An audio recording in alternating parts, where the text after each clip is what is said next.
Mark chapter 8. During those days another large crowd gathered. Since they had nothing to eat, Jesus called his disciples to him and said, "I have compassion for these people. They have already been with me 3 days and have nothing to eat. If I send them home hungry, they will collapse on the way, because some of them have come a long distance." His disciples answered, "But where in this remote place can anyone get enough bread to feed them?" "How many loaves do you have?" Jesus asked. 7, they replied. He told the crowd to sit down on the ground. When he had taken the 7 loaves and given thanks, he broke them and gave them to his disciples to set before the people, and they did so. They had a few small fish as well. He gave thanks for them also, and told the disciples to distribute them. The people ate and were satisfied. Afterward, the disciples picked up 7 basketfuls of broken pieces that were left over.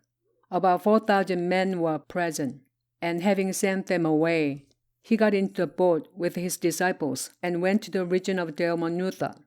The Pharisees came and began to question Jesus. To test him, they asked him for a sign from heaven.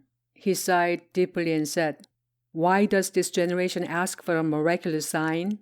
I tell you the truth, no sign will be given to it." Then he left them, got back into the boat, and crossed to the other side. The disciples had forgotten to bring bread, except for 1 loaf they had with them in the boat. "Be careful," Jesus warned them. "Watch out for the yeast of the Pharisees and that of Herod." They discussed this with one another and said, "It is because we have no bread." Aware of their discussion, Jesus asked them, "Why are you talking about having no bread? Do you still not see or understand? Are your hearts hardened? Do you have eyes but fail to see, and ears but fail to hear? And don't you remember? When I broke the 5 loaves for the 5,000, how many basketfuls of pieces did you pick up?" 12, they replied. "And when I broke the 7 loaves for the 4,000, how many basketfuls of pieces did you pick up?" They answered, 7. He said to them, "Do you still not understand?" They came to Bethsaida, and some people brought a blind man and begged Jesus to touch him. He took the blind man by the hand and led him outside the village. When he had spit on the man's eyes and put his hands on him, Jesus asked, "Do you see anything?"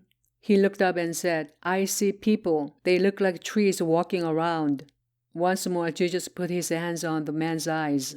Then his eyes were opened, his sight was restored, and he saw everything clearly. Jesus sent him home, saying, "Don't go into the village." Jesus and his disciples went on to the villages around Caesarea Philippi. On the way he asked them, "Who do people say I am?" They replied, "Some say John the Baptist, others say Elijah, and still others, one of the prophets." "But what about you?" he asked. "Who do you say I am?" Peter answered, "You are the Christ." Jesus warned them not to tell anyone about him. He then began to teach them that the Son of Man must suffer many things and be rejected by the elders, chief priests, and teachers of the law, and that he must be killed and after 3 days rise again. He spoke plainly about this, and Peter took him aside and began to rebuke him. But when Jesus turned and looked at his disciples, he rebuked Peter. "Get behind me, Satan," he said. "You do not have in mind the things of God, but the things of men." Then he called the crowd to him along with his disciples and said, "If anyone would come after me, he must deny himself and take up his cross and follow me. For whoever wants to save his life will lose it, but whoever loses his life for me and for the gospel will save it. What good is it for a man to gain the whole world, yet forfeit his soul? Or what can a man give in exchange for his soul?